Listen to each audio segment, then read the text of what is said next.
This meeting is being recorded. Of serious illness and deaths, Hong Kong seeks help, and our Central People's Government comes to our help swiftly and without reservation. It provides help in building facilities, provides expertise and experience, and provides manpower assistance and materials of all kinds. Whatever Hong Kong requests, Hong Kong gets, and gets them fast and in abundance. The unlimited support and help by the Central People's Government gives us very strong confidence that we shall beat COVID-19. The one country, two systems principle is guaranteed by our Constitution and the Basic Law. There's no change to the 160 articles in the Basic Law since its promulgation. The Basic Law guarantees Hong Kong people's freedom and rights and Hong Kong's long-term stability and prosperity. With Hong Kong's full integration into our country's development plans, its opportunities are unlimited. This year marks the 25th anniversary of the establishment of the Hong Kong Special Administrative Region. Our anniversary theme is a new era, stability, prosperity, opportunity, to highlight the abundant opportunities of Hong Kong and the bright future ahead. I invite you to join us either in person or online in the activities and events that will be held, and see for yourselves a city of doing business, success stories, diversity, harmony, and fun. Thank you.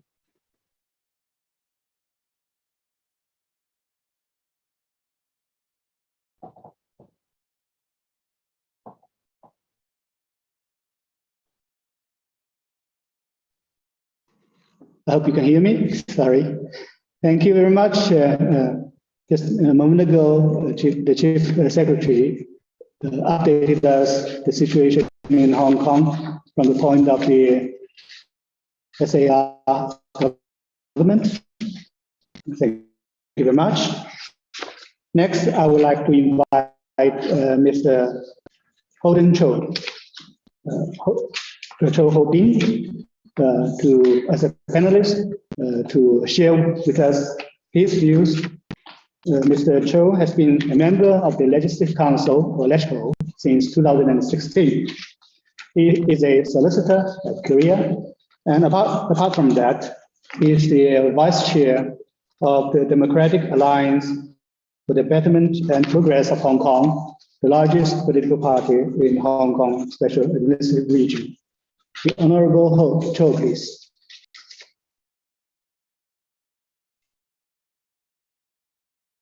Hello?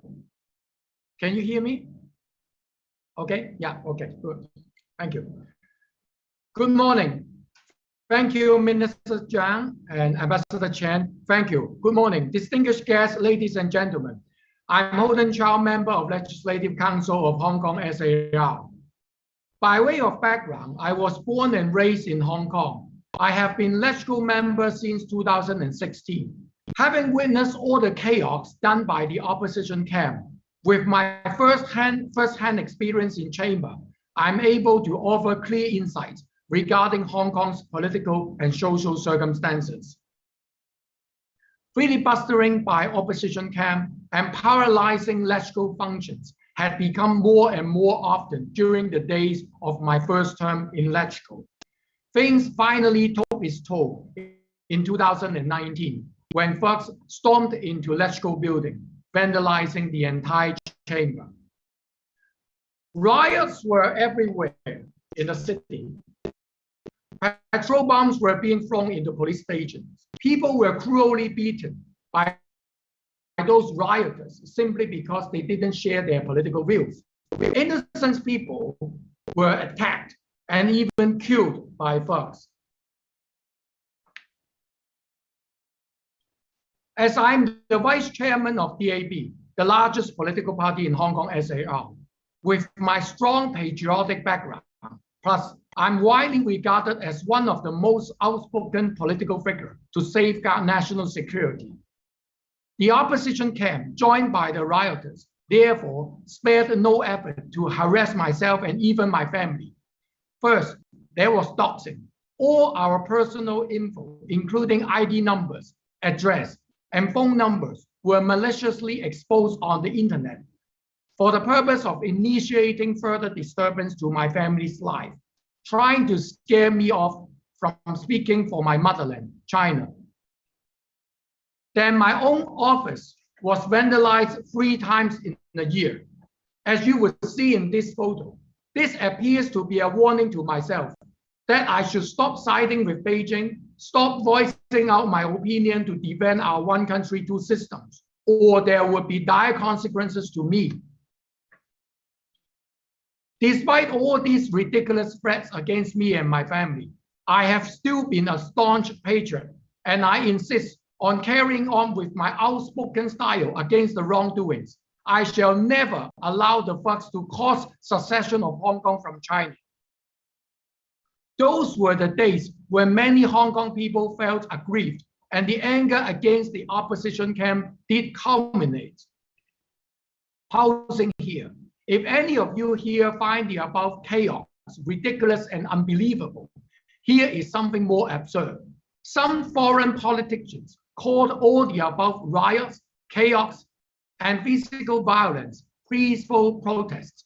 Clearly, they stand with the rioters for the purpose of suppressing China. Whenever there was proper law enforcement and arrest of thugs, they would smear it as political prosecution. But interesting enough, when there were riots in the Capitol Hill in 2021, these politicians called for law enforcement and immediate arrest. This is double standards. Like many other comrades in my party, I lost in 2019 district council election. The opposition camp formed by mostly thugs had their victory in 2019, but it turned out to be a nightmare for local people. They ended up wasting all government resources in blowing up conflicts between Hong Kong and the mainland, and they never bothered with any pressing livelihood issues. All they cared was how they would be able to ultimately cause Hong Kong secession from China. Eventually, local residents suffered. Many Hong Kong people appreciated the effort and help given by the central government at critical times. The enactment of national security law by the National People's Congress Standing Committee in 2020 immediately restored stability for the city. People from all walks of life no longer fear to go out alone due to the threats posed by the rioters. Business community no longer have concerns over their safety in the city. Another important subsequent move made by the central government was improving our electoral system. I must confess that over the years, there have been loopholes in our electoral system. Opposition camp against China could exploit their position as lawmakers to collude with foreign governments and politicians. In 2019, all the way up to 2020, the opposition leaders and lawmakers blatantly and openly urged the United States, United Kingdom, and other foreign countries to sanction against Hong Kong SAR and China.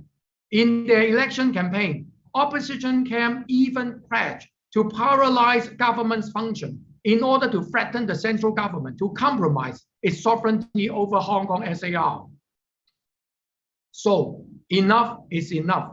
Fortunately, we have the national security law. And apart from that, the National People's Congress passed the resolution to improve our electoral system.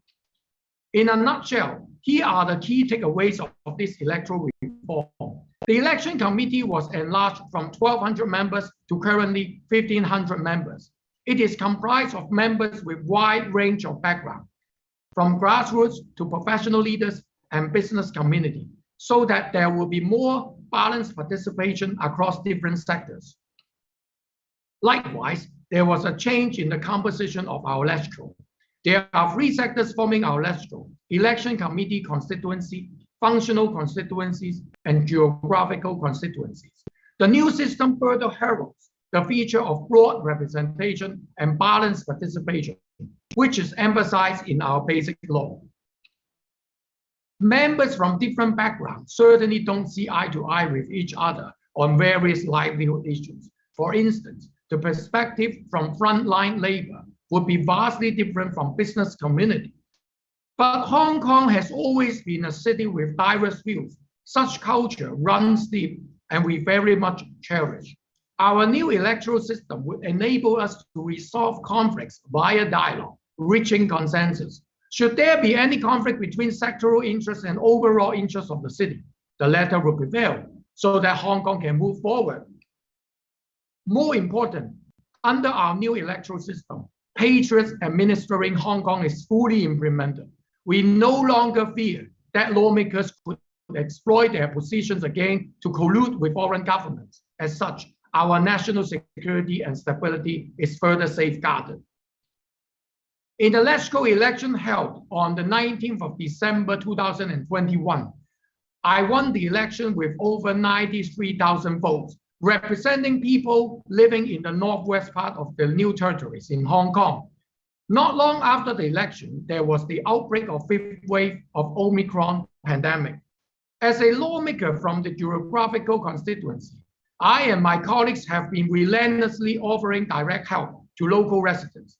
I myself have launched a hotline serving infected people, including answering inquiries, delivering Chinese medicine, and rapid antigen tests, the RAT kits, to people in need.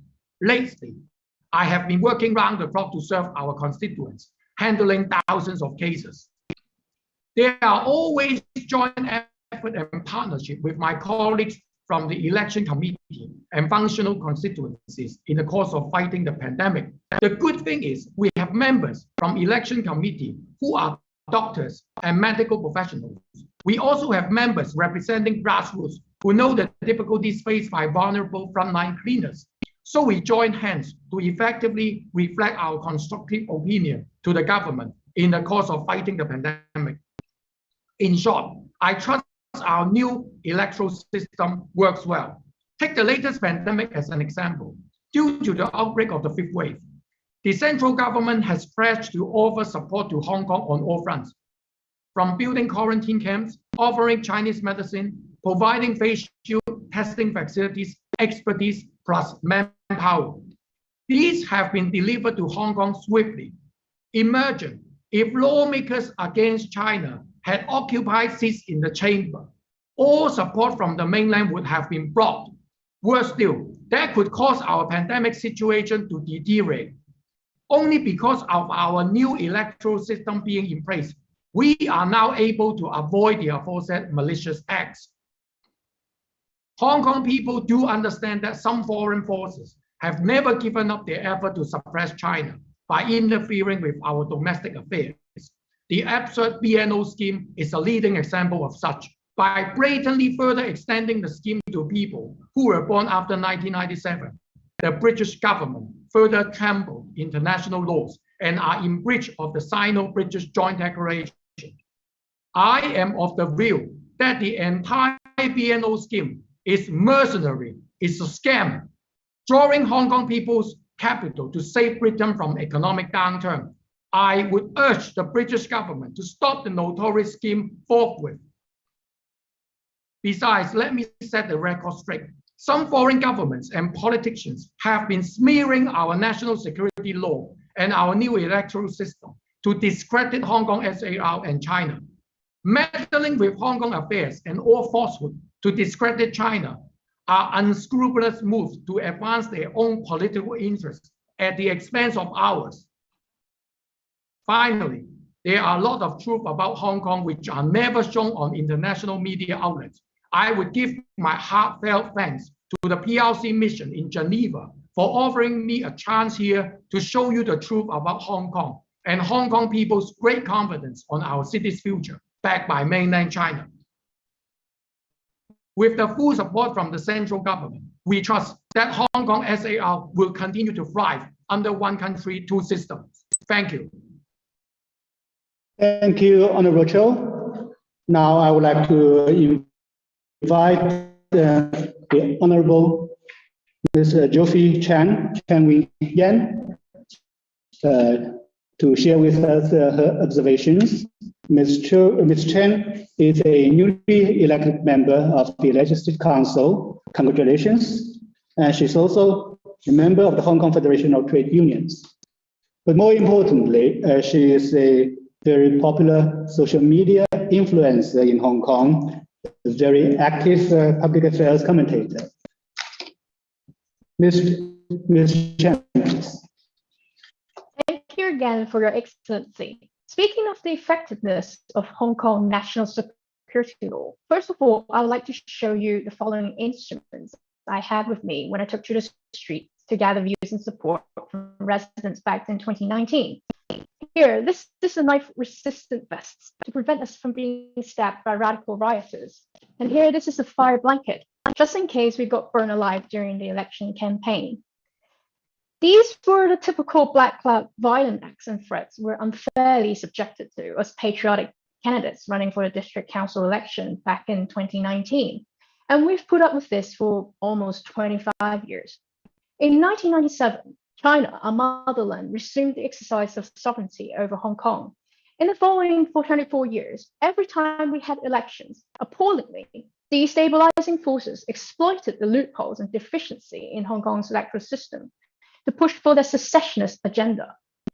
To name a few incidents, in 2003, before the local election, massive crowd was mobilized to fill Hong Kong streets to oppose the enactment of legislation on Article 23, which is our constitutional obligation enshrined in the Basic Law. In 2014, a year before the local election, the unlawful occupied central incident came to play. In 2019, again, before the district council election, the local hostile forces colluded with foreign forces from a handful of Western countries and stepped up their efforts to incite color revolutions in Hong Kong. As we can see, these were not coincidental. We had enough, and the 2019 Black Cloud riots was the last straw. The political security and social stability of Hong Kong had been threatened as never before.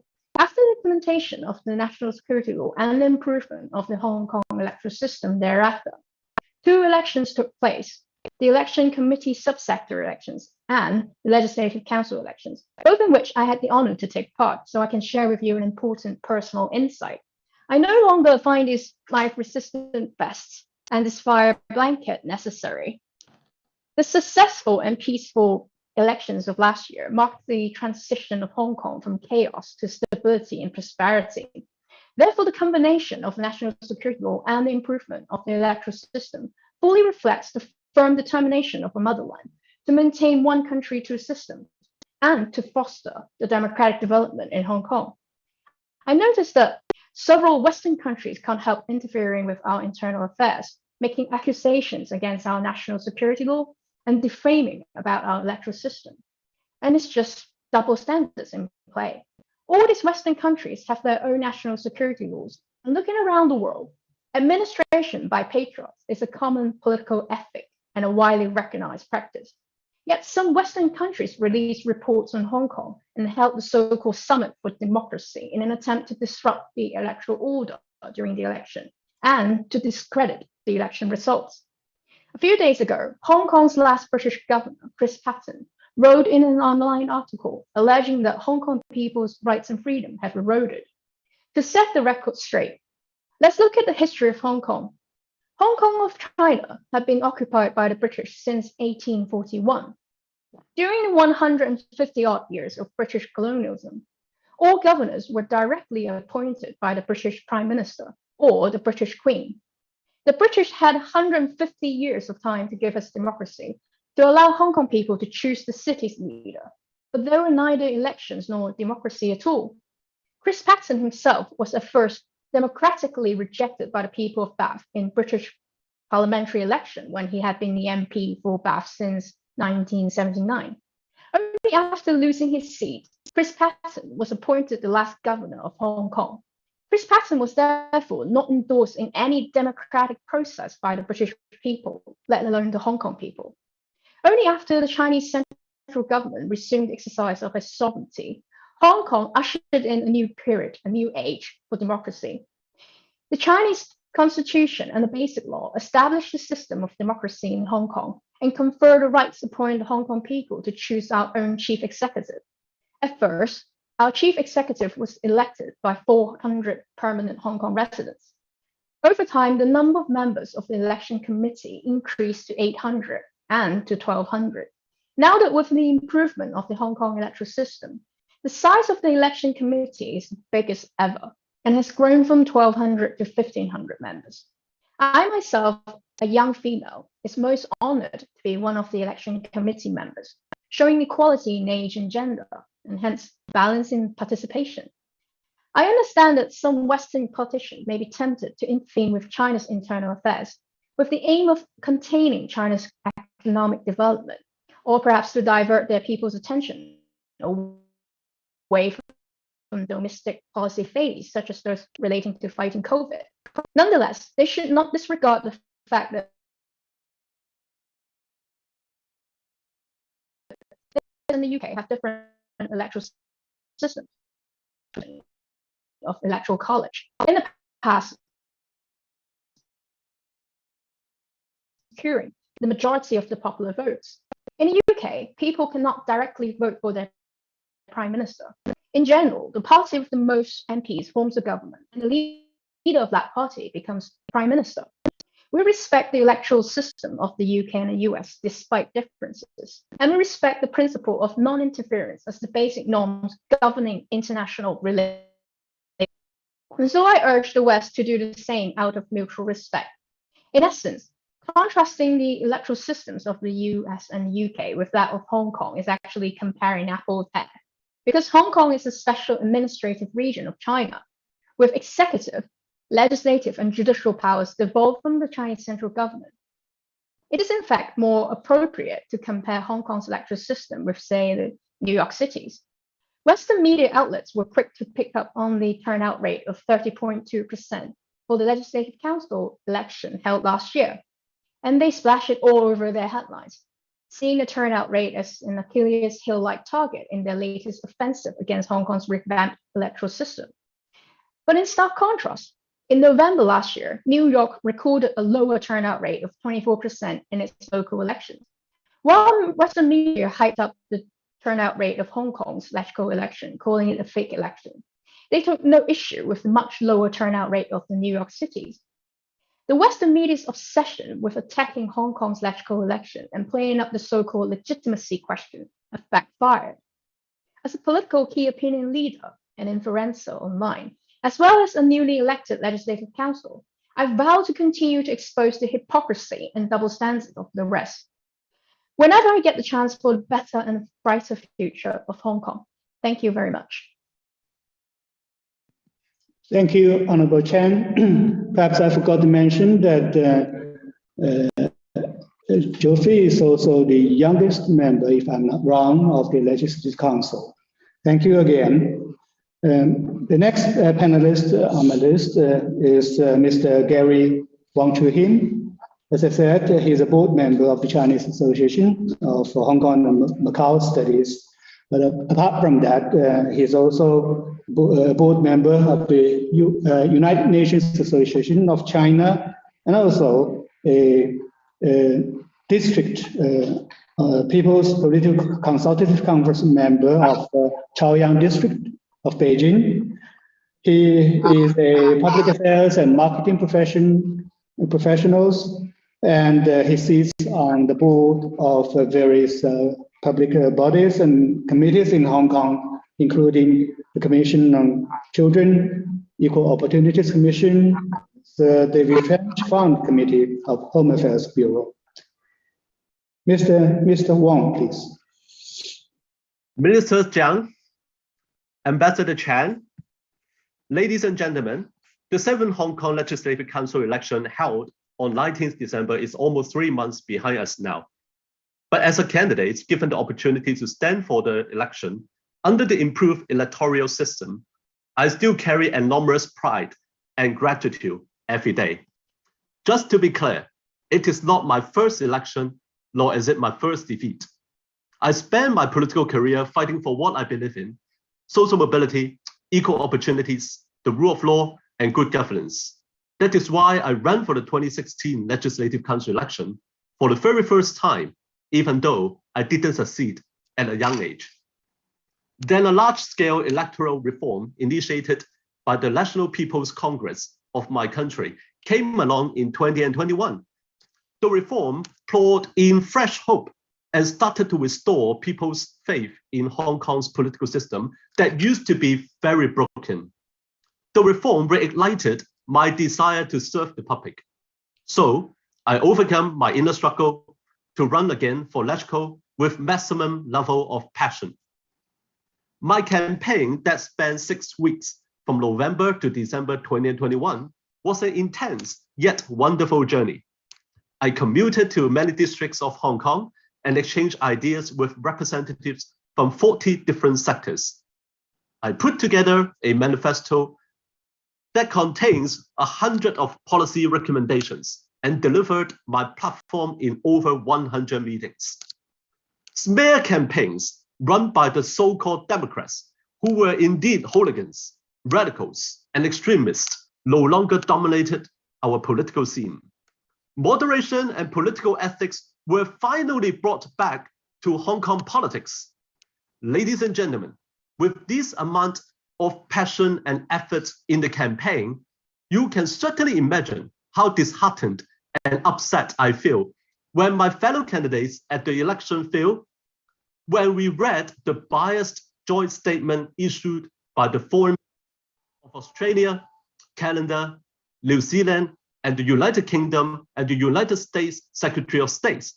These outsiders disregarded our efforts and described our election as an erosion of democratic elements, and our government's measure to protect national security has a chilling effect.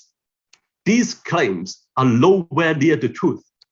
May I know if any of these countries has allowed candidates who despise their constitutions and violate their national security laws to stand for the election?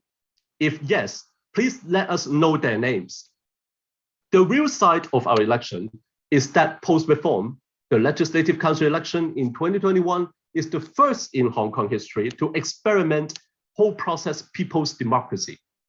The concept was first introduced by our central government that gives a more ambitious vision for democracy. Whole process people's democracy cares about both quantity and quality of democracy. Not only how many people participate in an election, but also in what format, in what proportion, and to what result. I am proud to say that the new electoral system attracted many new faces for the LegCo. They were from all walks of life, such as the working class, new immigrants, and youth below the age of 30. Most of them do not have political affiliations. However, under the new system, all candidates were given the equal opportunity to compete in a fair manner as long as they uphold the basic law. When New York Times accused Hong Kong of an election fraud, I would immediately challenge them and defend by citing some figures. In the United States, the working class accounts for more than 50% of the population, but do you know that it is grossly underrepresented by only 2% at the Congress? Most presidents, Supreme Court justices, and members of Congress are millionaires, if not billionaires. Ironically, the US democracy has formed a government today which is by the rich and also for the rich. Was it the result of the election fraud or the erosion of democratic elements? In contrast, the whole process people's democracy in Hong Kong and in other parts of China aspires to cultivate responsible political leaders to serve the best interests of people, not only those from a certain social class. Our democracy sets a higher bar for balanced representation and participation. We demand full participation in our public life all the time, but not just every 4 years at the voting station. We don't want our political system will be manipulated by a group of US-style rent-seeking politicians. Packing my belongings and hopping on a flight to another country is simply not an option. I will never abandon Hong Kong. Therefore, even though I'm not a legislator, I continue to do all I can to keep speaking up for the core values of Hong Kong and protecting the safety of our society in all aspects. Many friends have sent kind regards to us since Hong Kong at this moment is deeply troubled by the outbreak of Omicron. I, volunteering in the capacity of a task force leader of the Hong Kong Community Anti-Coronavirus Link, hope to reiterate that our official strategy of dynamic zero infection will not change. This strategy is proven to be highly effective, as we see our country, China, has successfully resumed its economic growth and hosted the Beijing 2022 Winter Olympics. Hong Kong is determined to follow suit to stop further infections and casualties, because unlike the United States, completely indifferent to the death of at least 95,300 Americans from COVID, we take human rights seriously and have our people's health and safety on top of the priority list. Many of us are familiar with the losses in human lives and economic productivity brought by COVID. I care far more than that. There are still a lot of unknowns about this virus, such as the long-tail impact on humans' health and well-being. These answers may only come after decades. It is our people's wish that no one gets infected anymore. China, as a responsible country, and Hong Kong as a responsible city, would not risk putting its people into the test of a life-threatening virus. We are grateful that our central government is standing firmly with Hong Kong to beat the odds in this pandemic. Hundreds of medical professionals were sent to support Hong Kong anti-pandemic work. A makeshift hospital with 3,900 beds that leverages the knowledge from mainland China was built in just 7 days. Out of our central government's unwavering commitment to save lives and honor human rights, tens and thousands of tons of fresh food and daily necessities are delivered promptly to Hong Kong. Upon reflection, why is the strategy of dynamic zero infection is particularly successful in China but not elsewhere? It is because many countries neither have the right governance structure and resources system, nor have the strong will to protect human rights, lives, and livelihoods. To conclude, despite challenging times, we will spare no effort, none, to ensure the protection of human rights by saving lives and making our political system work. There are many unsung heroes in Hong Kong willing to go beyond their day job and devote time to serve our city when our vulnerable population requires help. These people will never abandon Hong Kong. We will also spare no effort to make our voice heard in the international community and share with all of you the authentic story of Hong Kong's transformation.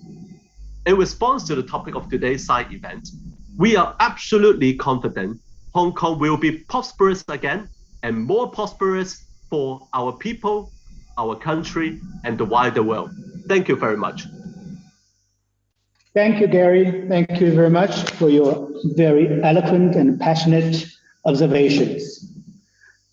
Now I have the honor and pleasure to invite Mr. Kevin Lau, Lau Chung-Han.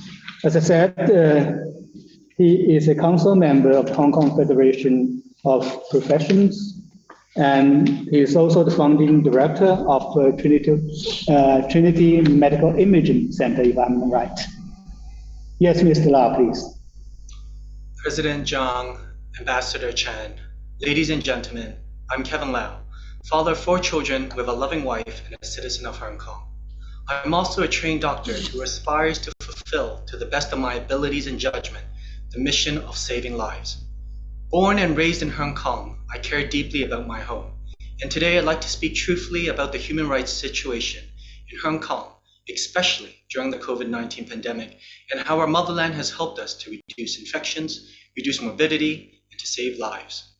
In UN's Universal Declaration of Human Rights, it states that the fundamental human rights should be protected and people's well-being need to be protected as one's human right.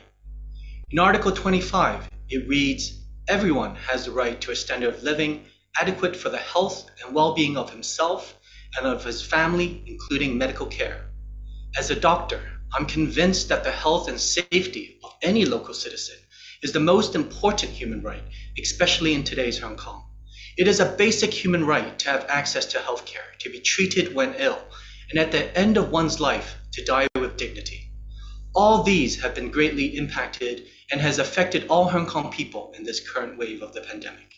We are now in the 5th wave of COVID-19 Omicron outbreak, where we are experiencing an alarming rates of tens of thousands of daily infections, as well as experiencing one of the highest mortality rates of COVID in the world. Without any doubt, Hong Kong is in the throes of its worst ever coronavirus outbreak, and our healthcare system has been confronted with many challenges. It has put an enormous strain on frontline medical workers who are now stressed physically, mentally, and emotionally, many of whom have contracted COVID themselves and working in environments that are extremely short-staffed.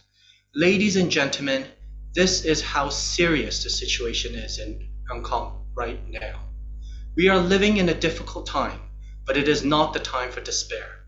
The citizens of our city could see that at this 11th hour, no one came to help us with preserving our basic human right of access to healthcare of our motherland. On February 16th, President Xi Jinping gave an important order to mobilize all available manpower and resources and adopt all necessary measures to safeguard the lives and health of Hong Kong people. Within days, our motherland quickly collected all available resources and convened medical experts to respond to Hong Kong's request for urgent assistance. The central government has provided Hong Kong unceasing support in the fight against the pandemic, seen in at least 5 major areas. First, experts, sending at least 3 delegations of experts in epidemiology and critical care to Hong Kong, offering timely, professional, practical advice on enhancing Hong Kong's strategy and in identifying the priority areas of reducing infection, morbidity, and death rates. Second, testing, providing full support on Hong Kong's testing capacity through mobile testing vehicles and over several hundreds of medical professionals, allowing us to greatly enhance our sampling and testing capabilities.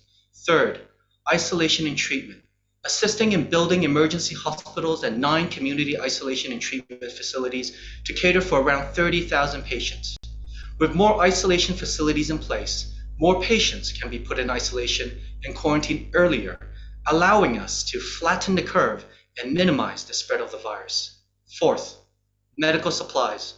The central government has donated a wide range of medical supplies from N95 and KN95 masks, rapid antigen test kits, and Chinese medicines for COVID-19 patients.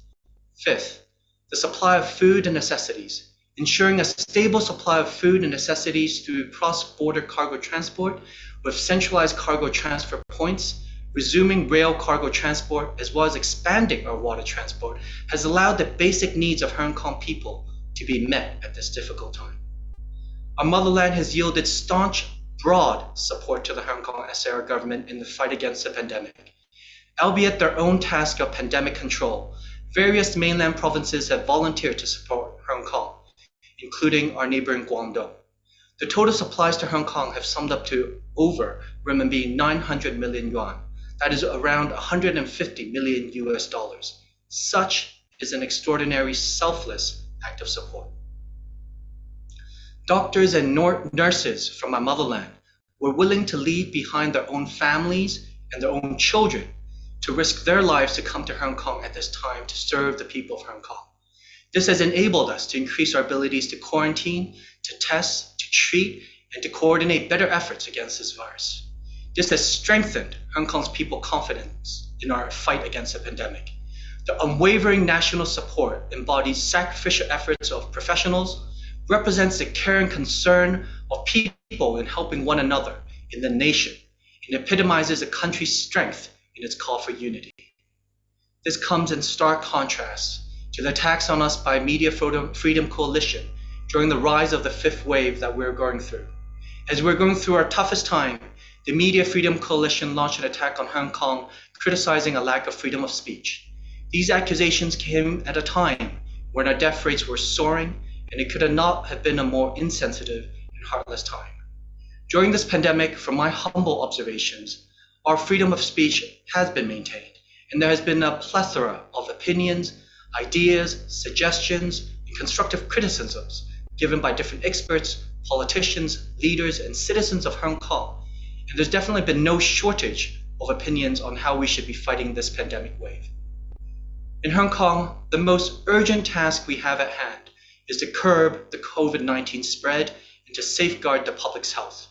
We do not need false accusations thrown at us regarding our freedom of speech. Hong Kong is in desperate need of humanitarian aid and immediate pandemic response, which has only been supported by our motherland without any reservation. In unity, it shows that we are one family with our motherland, and the mainland of China cares deeply about Hong Kong's well-being. In the past week, with our motherland support, we see our pandemic more contained and the daily infections to be about half of what it was at its peak. This week, the World Health Organization has also acknowledged the importance of our motherland support in containing the Hong Kong pandemic. I'd like to take this opportunity to extend my appreciation for our motherland stance in protecting Hong Kong's core interests and saving human lives by sending the best possible assistance, and to thank our motherland's unfailing support to contain the pandemic. I'd like to especially recognize and thank our experts, our medical professionals, and our frontline staff at Hong Kong and from our motherland for risking your lives to preserve and to fight and to safeguard the basic human right of Hong Kong people to stay alive, to have access to healthcare when needed, and at the end of one's life to die of dignity. With our motherland, I am very confident that we will conquer this pandemic and have great hopes and aspirations for the future of Hong Kong. I have faith we will stand strong. I have faith in my country. Thank you. Dr. Kavanaugh, you provided a rather grave situation of the COVID-19 pandemic in Hong Kong, but in Geneva, we share your confidence that with the strong support of the central government and people in other parts of China, people in Hong Kong will work closely with the SAR government to fight and to win this pandemic. Thank you. Thank you, Mr. Lau. The last on my list, panelist is Mr. Yan, Mr. Jason Yan. He is, as I said, a professional, and he is a chartered financial analyst, and he's looking extensively across the investment banking areas, real estate and commercial banking industry. Mr. Jason Yan, please. Thank you very much. Dear Minister, Chief Secretary, and the distinguished guests. Good morning, good afternoon, and good evening. My pleasure to be here. And I have been in Hong Kong for the last 10 years, and I'm currently working at Guotai International, a Chinese investment bank in Hong Kong. I still remember when I first got my job offer in Hong Kong, I was very excited. At that time, I just finished my business school in Boston, and think about coming back to my motherland and work in such a large international finance center. The decision is made without any hesitation. But unfortunately, in the past few years, we have been experiencing things that we have never come across before, including the social unrest and the violence back in 2019, which is very ugly, heartbreaking, and making people very angry. We are, to some extent, very concerned, and we don't have the freedom to go out on the street. So I keep asking myself, do we have the same definition of freedom? Fortunately, I think we still have a very a dedicated local government and a very strong police force, especially after our central government introduced a national security law and improved the electoral system in Hong Kong, which gave us a lot of confidence, faith, and even the new direction in Hong Kong. To me, Hong Kong is always one of the largest financial centers in the world. Currently, most top financial institutions are coming to Hong Kong, and Hong Kong's annual IPO fundraising amount often ranked the first globally for many, many years. Hong Kong is not only having a solid legal system, but also a simple tax regime, international talents, a free flow of capital, a variety of financial products and services. So most importantly, Hong Kong is now strongly integrated with the mainland of China. A lot of companies from my motherland came here to have the chance to connect with the global capital and the global investors and raise funds for their business expansion and growth. We help them issue stocks, bonds, and utilize lots of financing vehicle here with a relatively affordable funding rate here. So that's what we do here. So last year, we just celebrated our 7th anniversary of Stock Connect, as well as the 4th year of Bond Connect. So the Stock Connect gave the mainland China investors and Hong Kong investors, including those global funds, a chance to directly invest in each other's market. So I remember last year, the cumulative turnover totaled around 87 trillion RMB, which is quite phenomenal given such a short time period. Frankly speaking, Hong Kong has always been quite focusing on the finance and the property. But in the recent years, I deeply felt something is changing. There's three things I want to mention. The first is that Hong Kong is becoming an international center of innovative technology. So it is not just finance anymore and property anymore, which is also very strongly supported by the mainland of China recently. So 5 years ago, one of the largest venture capital, Sequoia, has established its platform to promote the tech ecosystem in Hong Kong. So especially during this pandemic, I think after lots of working from home activities, the technological innovation has changed the way we live and changed the way we work here. So we have seen a lot of new virtual commercial banks, fintech brokers, and even my company has set up a fintech department to introduce new technology and software that greatly enhanced our working efficiency. Second, I think Hong Kong capital market will continue to thrive on our motherland's development, especially those real economy and green economy, even the tech as before as well. So in 2018, the new policy has allowed more new tech companies and unprofitable biotech companies to come to list here. So in the recent year, you will see that the tech companies either successfully got listed in Hong Kong, or they came from US market to their motherland, Hong Kong, for listing. This including Xiaomi, Jingdong, Bilibili, and Baidu.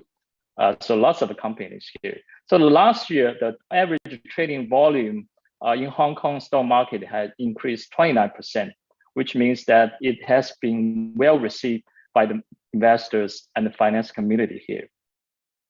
Most importantly, Hong Kong's capital market is becoming more responsible. By saying that is that, as we all know, the China's carbon peak and carbon zero plan, many companies decide to raise funds in Hong Kong to achieve their ESG goals and their ESG transition, including using their funds to build greenhouses, renewable energy, electronic vehicles. So these demands has created a lot of markets and opportunities for the city. So the policies in Hong Kong are constantly being refined to accommodate this industry, which will further deliver, we believe, a very successful China story to the world. Third, last but not least, Hong Kong's finance industry, I think, will continue to play a very critical role in the development of Guangdong, Hong Kong, Macau, Greater Bay Area, which is called GBA. Last year, the Cross-Boundary Wealth Management Connect scheme in GBA has been introduced. So once again, another major breakthrough after Store Connect and Bond Connect we just mentioned. So for the Wealth Management Connect, they allowing residents in GBA to invest in wealth management products distributed by the banks in each other's market. Currently, Hong Kong is having a serious pandemic challenge from that. So our best wishes to the frontline workers, volunteers, and their families. While Hong Kong is also facing some short-term difficulties, we have faith that with collaborative efforts, and once again, with the strong support from mainland China, Hong Kong will overcome these difficulties. And I think as a citizen and a finance industry profession, I will do my best to help the Hong Kong to fight the pandemic and build a better Hong Kong in future. We really look forward to it. Thank you very much.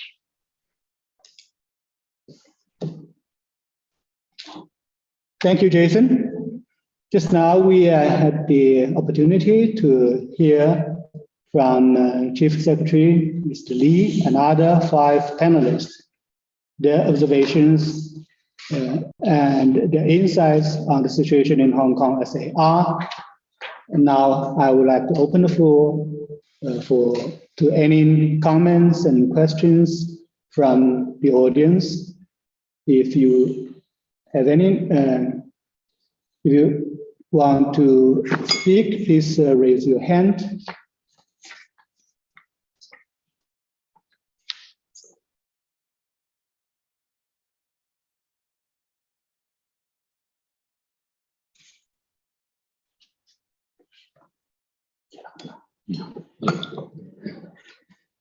Yes, Excellency, the permanent representative of Iran.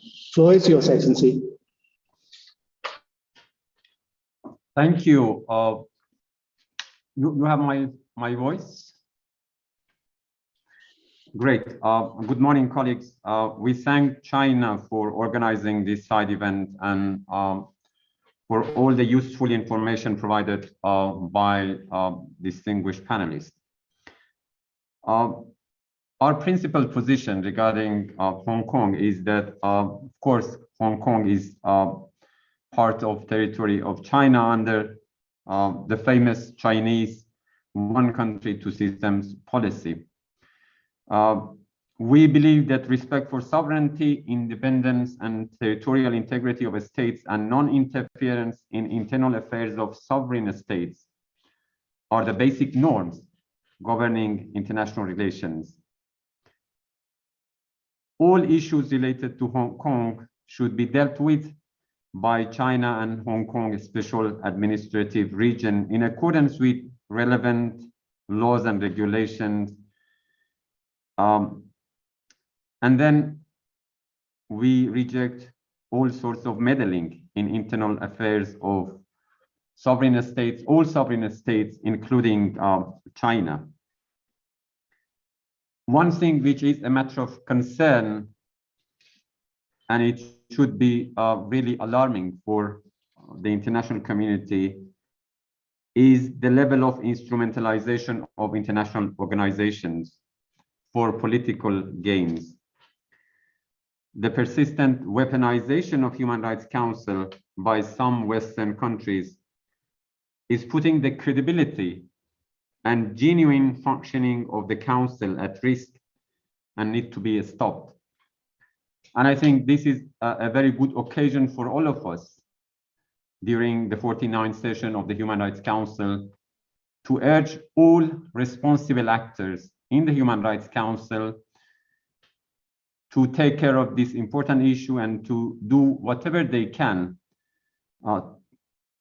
to express their concerns and to come up with ideas how we can together stop this process of politicization at the Human Rights Council. I thank you. Urging support to China on the question of Hong Kong. Next, I would like to invite Ambassador Kilmani, the permanent representative of Laos PDR. Ambassador, please. Thank you. Can you hear me? Thank you, Mr. Moderator, for the floor. At the outset, I would like to thank China's mission in Geneva and the Hong Kong Special Administrative Region for having this very important event convened during the 49th HRC session. Mr. Moderator, I'm so heartened to learn the comprehensive and informative presentations delivered by senior government officials, legislative council members, civil society representatives, and business sector of Hong Kong Special Administrative Region.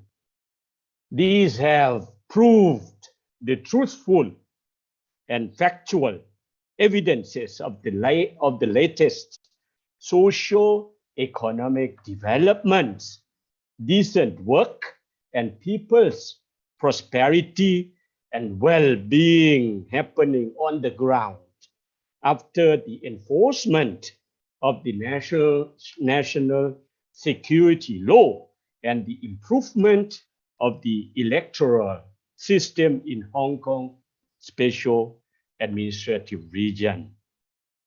I'm confident, Mr. Moderator, that Hong Kong Special Administrative Region will successfully beat the fifth wave of the COVID-19 pandemic.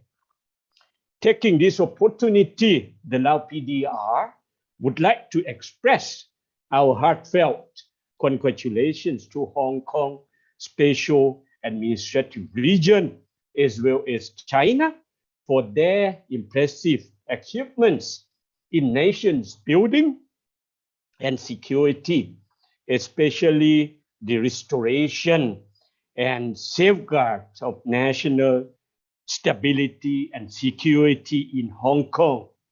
These right and decisive measures have created a conducive environment for Hong Kong residents to better exercise their legitimate rights and fundamental freedoms and live in the safer environment.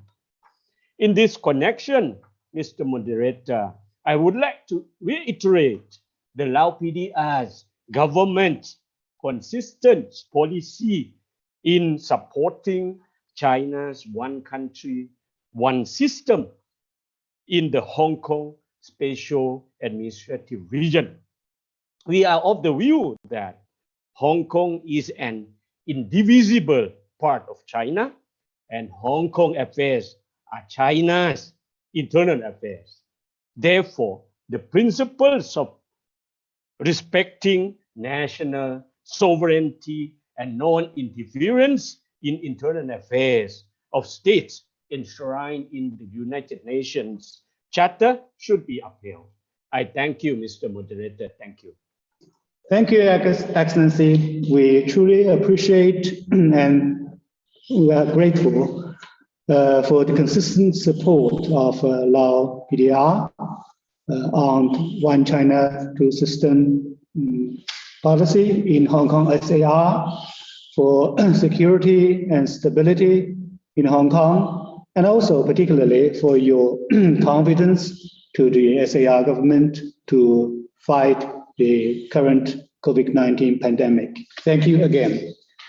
May I now kindly invite the permanent representative of Sri Lanka, Ambassador Chandra Prema, to share with us his observations. Excellency, please.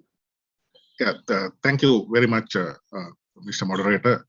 I must begin by thanking Ambassador Chen and the permanent mission of the People's Republic of China for organizing this very informative side event, and the distinguished panelists for their presentations.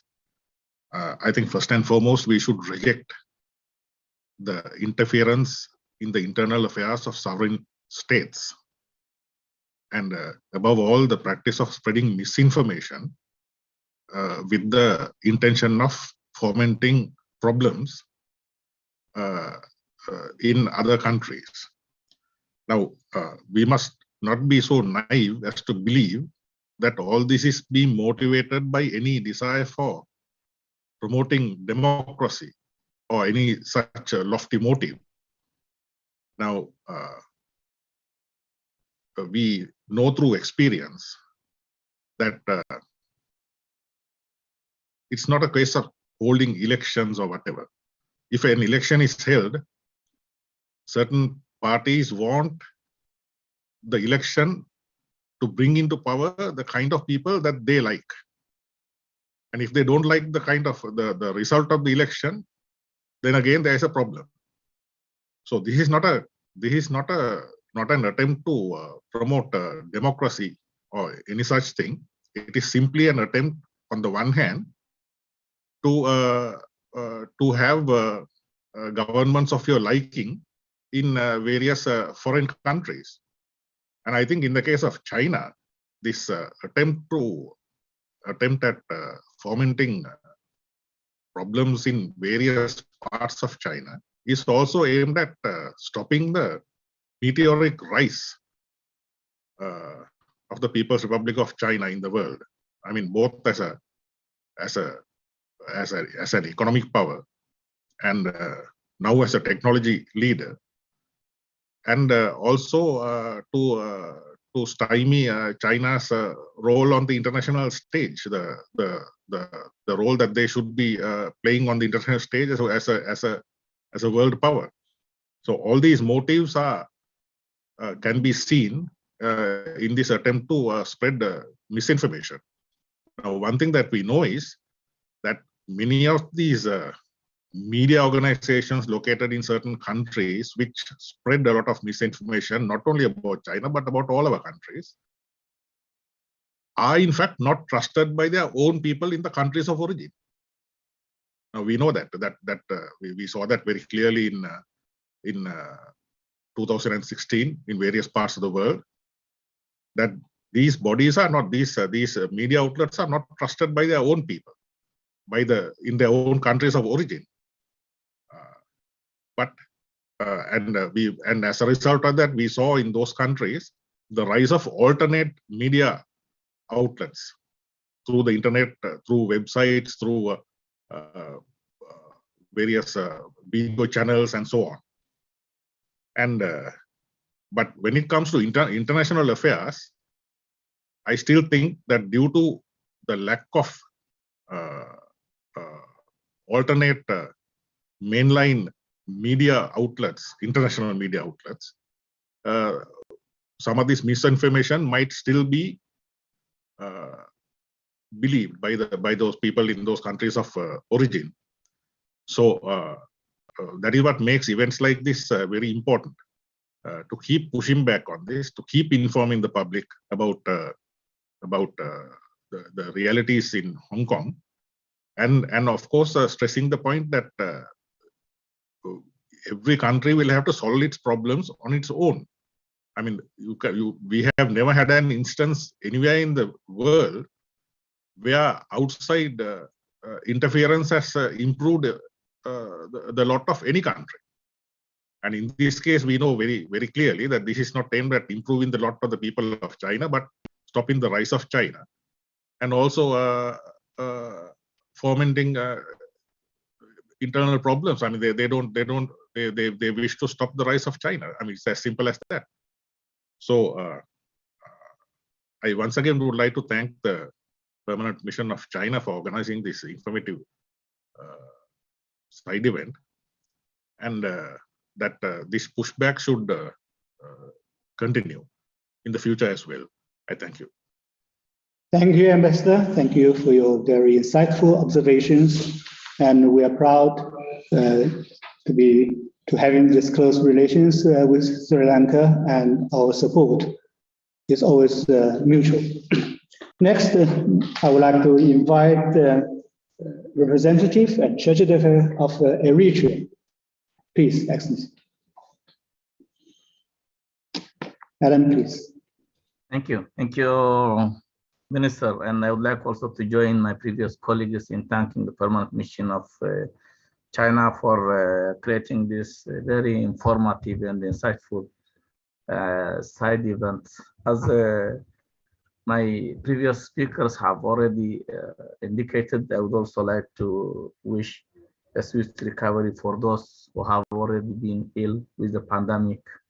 We have been able today to listen to what's exactly happening within the special administrative region on all walks of life, on the pandemic struggle and combat, how it's going and what is exactly needed and how the people are feeling it, on all the other areas also on political and other developmental programs.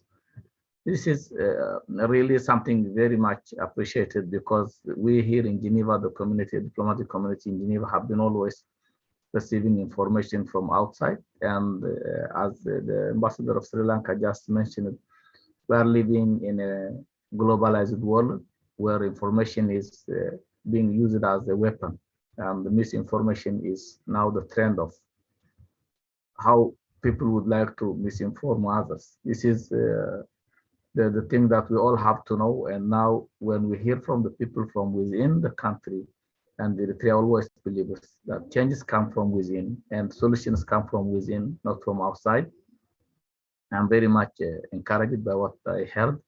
And we are hopeful that this pandemic will be also a history, once like other countries, and we hope all the political process and encouraging development that we have today and will be a success story. And we on that one also, the information that we get from the chief secretary also was very much important for us to know the dedication, to know how the government works and how the special administrative region is being administered and their close relations with their mother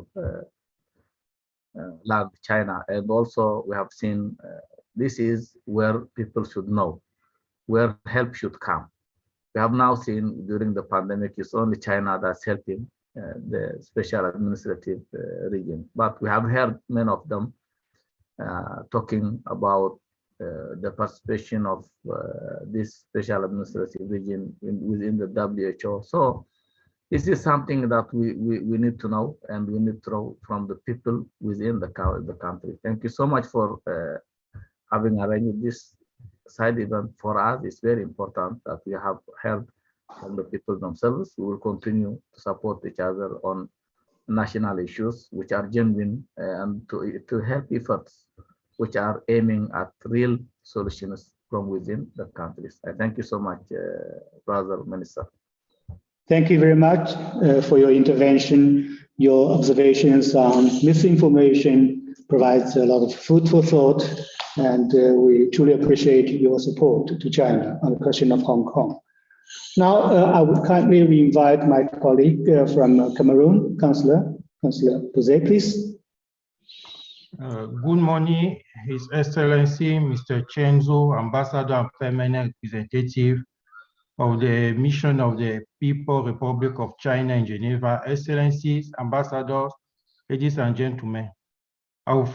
First of all, on behalf of my delegation and His Excellency, Mr. Solomon Ehe, who is absent at the moment due to some duties that he has been called. So I thank you for organizing this important side event on Hong Kong related issues. I would also like to congratulate you on the excellent relationship and cooperation that your respective country has with Cameroon. The importance of this side event is no longer in doubt. Cameroon, like China, is a member of the Human Rights Council. And of course, as you have so aptly put it, Excellency, ladies and gentlemen, although we are in the same world, it is undeniable that our history, our cultural values, our civilization, and our sociology are different. It is this diversity in plurality that makes the world rich and beautiful. Human rights today are a universal value. Integrity and human dignity are sacred values that must be protected. Excellencies, ladies and gentlemen, the protection and safeguarding of human rights must never deviate from the provisions of the founding text, namely the Universal Declaration of Human Rights, which incorporates the principle of the United Nations Charter and which are contained in the preamble to all national and international instruments.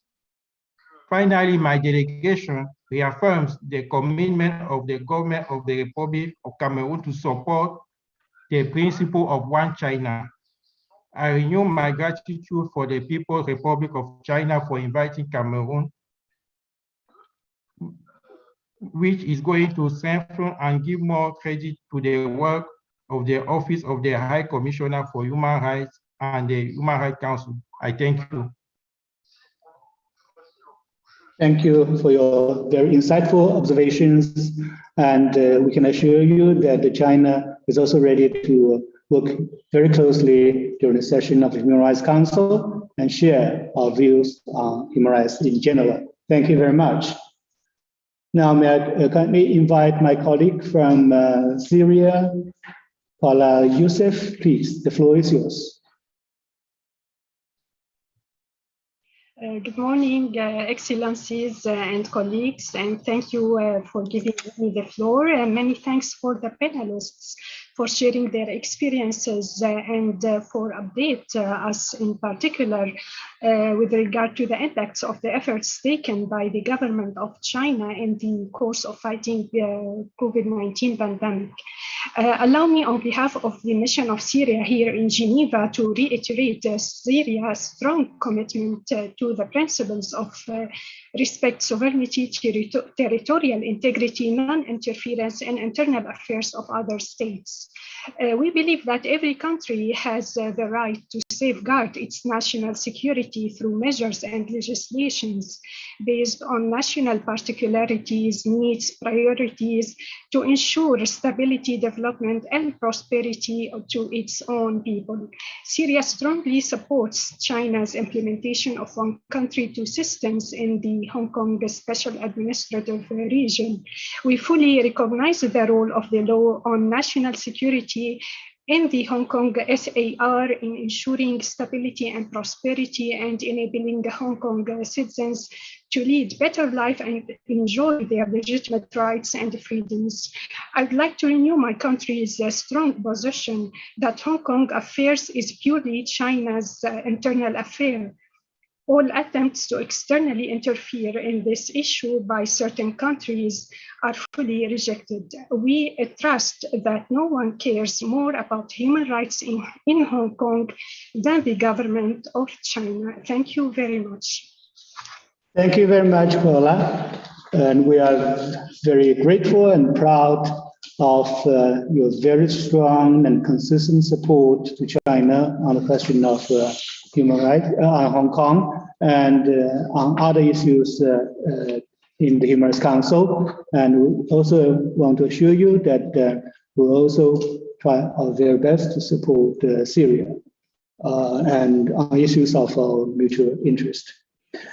Next, can I kindly invite His Excellency Ambassador Zhukov, DPR of the Russian Federation. Thank you, Excellency. Thank you very much. We'd like to thank our Chinese colleagues for this online side event dedicated to Hong Kong related issues.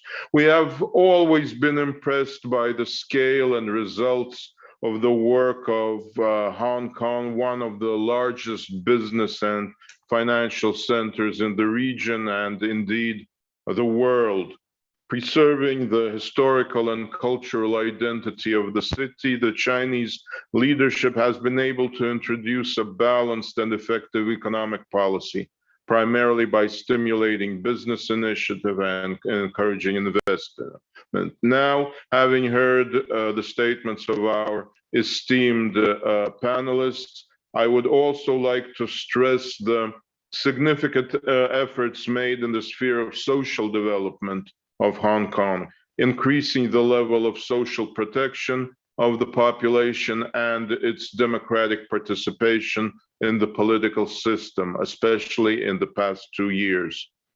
Today's event once again clearly shows the contrived character of the accusations against China.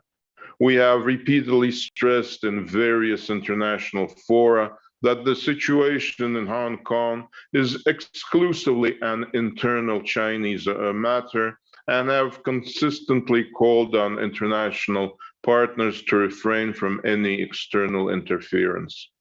We consider any attempts to use human rights issues to put pressure on sovereign states and to settle political scores to be unacceptable. Such actions cannot produce positive results. They only exacerbate an atmosphere of mistrust between countries. We intend to continue to support China's efforts in various international formats to avoid politicizing the issue of Hong Kong. I thank you, Excellency. Thank you, Ambassador Zhukov. Thank you for your observations as you spoke highly, not only the achievements or the attainment of security in Hong Kong as they are, but also achievements in the social area. And we also share your opposition against any external intervention and interference. And this is also quite mutual. And thank you again, Ambassador Zhukov. Now, can I kindly invite His Excellency Ambassador Han Tae-sung of DPRK. Excellency, please. Thank you, Mr. Moderator and Ambassador Chen, for organizing this important events. And then I also appreciate the panelists for their presentation. They touched everything from political, economy, as well as the election and then legislation, and then also pandemic. It gives us full picture of Hong Kong.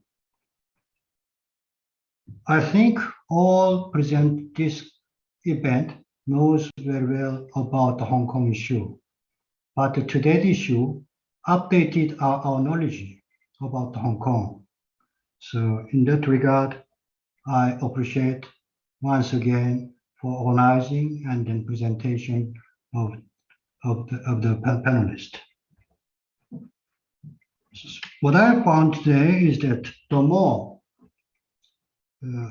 we have event related to Hong Kong, the more we know the reality of Hong Kong, and then the more why US and Western countries so obsessed with the Hong Kong issues.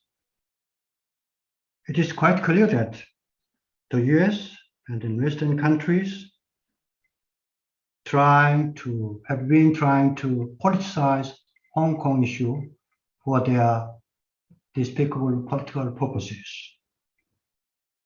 Hong Kong is the integral territory of Hong Kong, China, which are under one country, two system of Chinese policy. Every country has its electrical systems. So therefore, what kinds of electoral or legislative system introduced in Hong Kong is totally right of the sovereign state of China. As you are told by the journalist, Chinese government and people did most to stabilize the Hong Kong situation, and then also to make the life normal, and then to make the economic life normal as well. So therefore, the people of Hong Kong are enjoying their life without, of course, there are some challenges of COVID and then some other issues, but basically they are enjoying their life happily. That is most important, I think. So what I'm thinking is that what China achieved in Hong Kong and then authority of Hong Kong up to now should be welcomed and encouraged, not accused. That is what I want to say. In spite of such reality, US and Western countries are deaf and deliberately blind to the realities because they are trying to politicize the Hong Kong issue out of their despicable political purposes and in trying to interfere in China's internal affairs under the pretext of Hong Kong. My country's consistent position is against politicization, selectivity, and double standard in the field of the human rights. As we all know, targeted countries by the US and West are the countries which are against or in favor of the hegemony policy in all fields, I mean, including human rights. It should be condemned and then it shouldn't be allowed. Hong Kong is the China's Hong Kong, not others' Hong Kong. So my country support Chinese policy of one country, two system. From the point of which I already said, my country consistently support the position of China to Hong Kong. My Ministry of Foreign Affairs cleared its position several times, their supporting position to Hong Kong. Human rights is the right of the country. Human rights should be dealt with in the direction of ensuring safety and sovereignty, as well as the territorial integrity of the country. I thank you. Thank you. As you reiterated, DPRK's strong support to China on question of Hong Kong, including one China two systems, one country two systems, and also China's efforts to bring back national security in Hong Kong SAR and the improvement of the electoral system. Thank you very much. And next on my list, I would kindly invite His Excellency Ambassador Roman, permanent representative of Cuba. Excellency, the floor is yours. Thank you very much, moderator. Good morning to everyone, and good afternoon for people participating from your country. First of all, allow me to thank your permanent mission and especially His Excellency Ambassador Chen for organizing this side event. I also would like to thank you, panelists and people participating from Capital, for the interesting and relevant information that they have shared with us, especially in the current context, international context, in which we have been witnessing a lot of examples of politicization, manipulation, double standards worldwide, and in particular here and in the context of the Human Rights Council in Geneva.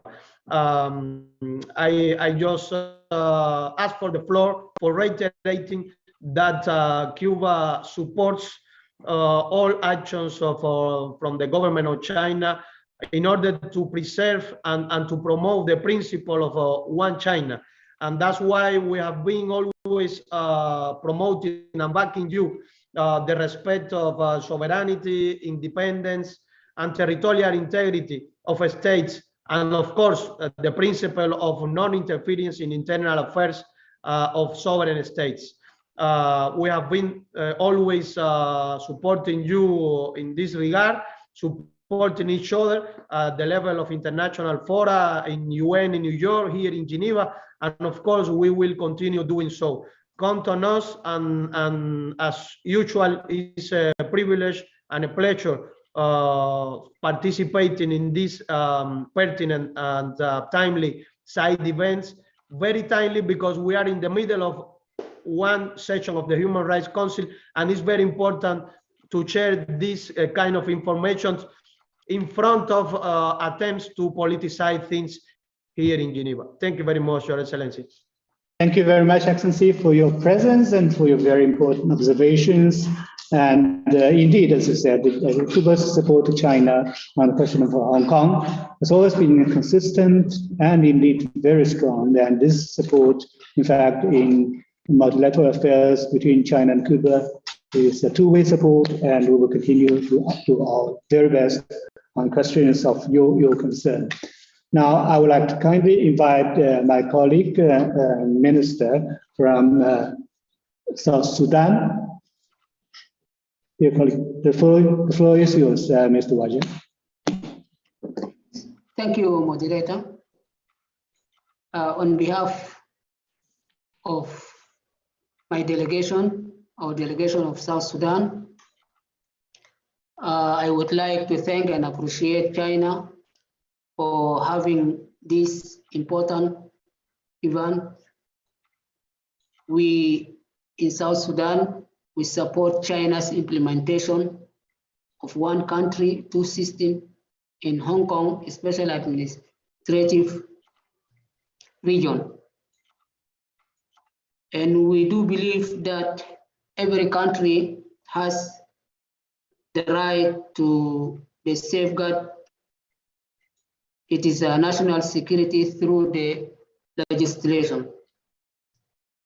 Therefore, we welcome the adoption of the implementation of the law of the People's Republic of China on safeguarding national security in Hong Kong. I thank you. Thank you very much. Thank you once again, and for your strong support on the efforts by the SAR government in Hong Kong and the central government of China to reassure the national security in the SAR. Thank you very much. Can I kindly invite His Excellency, the permanent representative of Venezuela, Ambassador. Yes, thank you very much to the Chinese permanent mission and to Ambassador Chen for this kind invitation to this important event. And good morning and thank you to the organizers. I also thank the distinguished panelists for the update on the Hong Kong Special Administrative Region in China. Respect for sovereignty, independence, and territorial integrity and non-interference in the internal affairs of states are universal principles established by the Charter of the United Nations that govern international relations. We are aware of the actions promoted by some Western countries, especially the imposition of illegal unilateral coercive measures with which they try to destabilize Hong Kong and hinder the efforts of the Chinese government to prevent violence and preserve respect for law and order.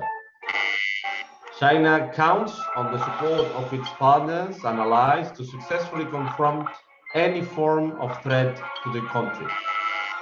China has fought against the so-called maximum pressure of the United States with effective countermeasures. Venezuela has expressed its strongest rejection of the acts of violence that occurred in the Hong Kong Special Administrative Region promoted by foreign entities with the aim of damaging internal order, public security, and the territorial integrity of the People's Republic of China. We support, as it is well known, the implementation of One China, Two Systems in the Hong Kong Special Administrative Region, and we are pleased to see that Hong Kong residents fully enjoy their human rights and fundamental freedoms. Every country has the right to protect its national security. Western countries have enacted laws in this regard, as China has done with the law on safeguarding national security in the Hong Kong Special Administrative Region. Once again, and finally, Mr. Moderator and dear friends, Venezuela reiterates its firm support for the People's Republic of China. I thank you very much. Thank you, Ambassador. Thank you very much. Indeed, China and Venezuela share in a position of opposition against the interference in the internal affairs by external forces. And also, we spoke very loudly of our opposition to the unilateral coercive measures session of the Human Rights Council, and will continue to do so, and we appreciate your support on the question of Hong Kong. Thank you very much. And next, I would like kindly give the floor to Ambassador Labo, the permanent representative of Niger. Excellency, the floor is yours. Okay, thank you, Moderator. I would first like to congratulate the permanent mission of China for organizing this important event on Hong Kong issues in all domains. I particularly thank and congratulate the different panelists for their highlights, testimonies, and clear presentations of the different aspects they raised. We particularly note with appreciation all the efforts made by the government of China to end the violence and destructions that occurred 2 years ago in this important part of China, to mean Hong Kong, between which effort we can point out the adoption of the Hong Kong law security that conduct to the historical and open elections held last December 2021.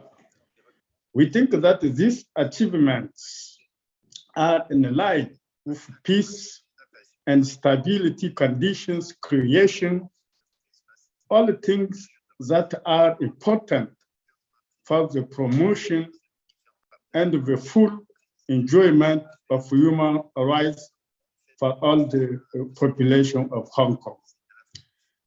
Under the international order and frameworks, Niger continues to support that Hong Kong issues are primarily China issues in accordance with the international law, the principle of national sovereignty and territorial integrity, and that the system of one country, two systems doesn't and must never affect the principle of the unity of China and its sovereignty on all parts of China's territory.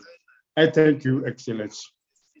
Thank you so much, and appreciate in particular your observations on the electoral system, the improvement of electoral system in Hong Kong, the election of the Legislative Council, and we have always been very proud of your support on the question of Hong Kong, and indeed on other questions concerning the sovereignty of China. And again, I would like to thank you. And I would now have the honor to invite the permanent representative of Nicaragua, Ambassador Provincia. The floor is yours, Excellency.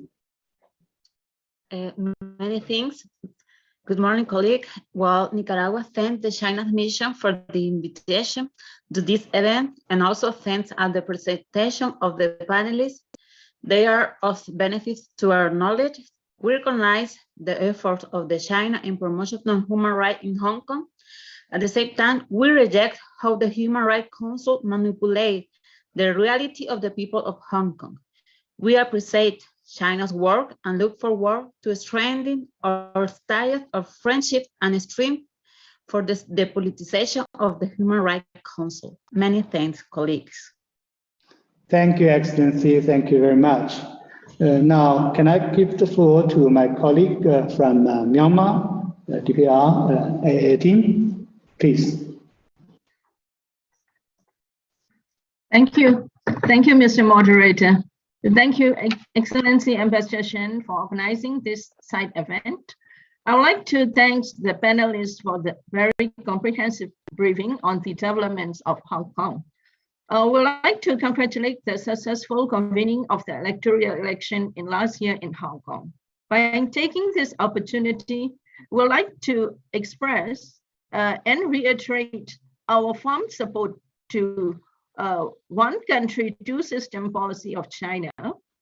We believe Hong Kong affairs is purely China internal affairs. Mr. Moderator, while thanking the China for providing vaccines and medical equipment to Myanmar to combat COVID-19, we wish Hong Kong for successfully overcome the fifth wave of COVID-19 and prosperity of the Hong Kong people. I thank you, Mr. Moderator. Thank you very much, and thank you indeed for your sympathy with the Hong Kong SAR government and people there in their efforts to combat the COVID-19 pandemic. And indeed, on this question, we have been always supported with each other. Can I kindly invite my colleague, Councillor Andrei from Belarus. We would like to give the floor to you, Andrei. Thank you very much, China. Thank you for convening this side event. We welcome this event, and we appreciate the information shared with us by panelists. We very value this contribution, and we would like to reiterate the Belarusian stand that the Hong Kong Special Administrative Region is an integral part of China, and Hong Kong affairs are internal Chinese affairs, and we do not tolerate any interference by Western countries in these affairs. As you are aware, Belarus consistently calls in different international forums, including here in the Human Rights Council, to respect Chinese sovereignty and stop interfering in Hong Kong's affairs as well as in Chinese internal affairs.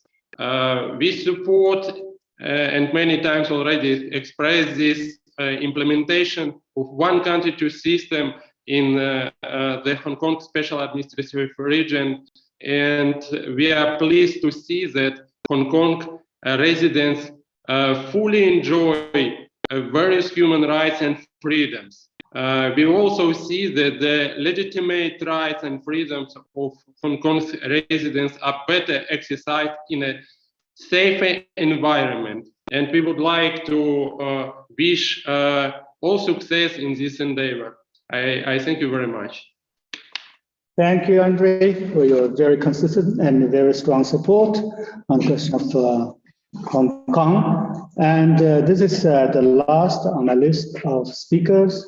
Can I, before we wrap up, can I give the floor to Ambassador Chen?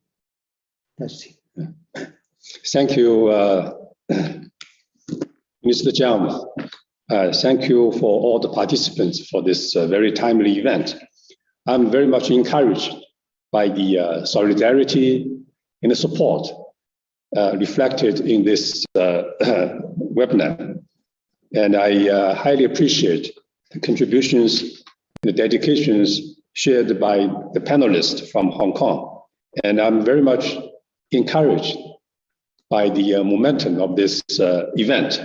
So I'm very much confident that as long as we work together, we support each other in the process, no matter it's in the Human Rights Council here in Geneva, and as well as in a larger multilateral arena. I believe this event is one of the best example how we are working together. So once again, thank you for your participation and dedication. Looking forward to work together with you here in Geneva to further reinforce our bilateral relationship. Thank you once again. Thank you, Ambassador. Can I invite the Chief Secretary for a word before we put an end to this webinar? Minister Jiang, Ambassador Chen, I must thank you sincerely for organizing this event. It gives us Hong Kong people to tell the true Hong Kong stories, because we experience what happened in Hong Kong, how badly it was during the 2019 violence and all the foreign interference in Hong Kong's affairs. We're very glad that peace and stability has been restored as a result of the Hong Kong national security law. We are also very grateful to the central authorities for improving the electoral system so that Hong Kong, having returned from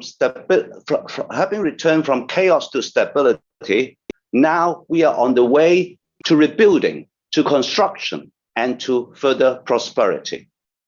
And I'm very thankful to the speakers on the panel from Hong Kong, who has been telling their experiences and the true stories of what they went through during that bad time and what they anticipate Hong Kong will be as we progress under the improved electoral system.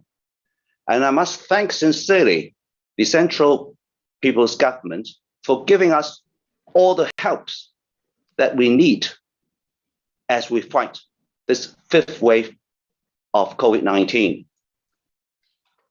But this COVID-19, despite its severity, it is uniting us in fighting against this enemy. We have united already after the 2019 violence disturbances, and we have united as a result of the improved electoral system, where patriots collectively administer Hong Kong for the overall interest of the people and to serve the country. And I'm very confident that we will, together with the unfailing support of the central authorities, beat COVID-19, and then we will resume our normal life.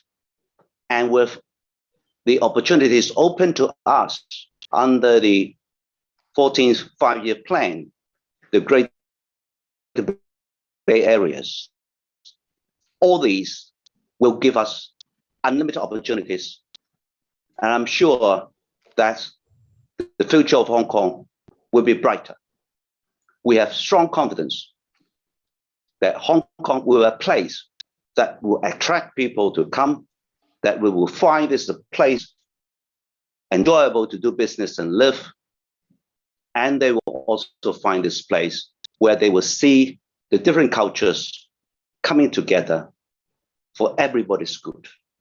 So I thank you once again for organizing this very important event so that people outside Hong Kong can see what is happening truly in a prosperous manner as a result of all the measures that the central authorities have introduced to help Hong Kong. Thank you. Thank you, Chief Secretary Lee, and we all have our very best wishes to the people of Hong Kong in this difficult time. And I would like to thank the other 5 distinguished panelists for their contribution. And as Ambassador Chen Xu said, we are grateful to the permanent representatives and colleagues in Geneva to take time off the very busy schedule during the session to share with us their observations. And before we come to an end, I would like to thank the interpreters who make this webinar smooth so that we can have this opportunity to exchange our views. Thank you very much. Thank you. Bye-bye. Thank you. Thank you.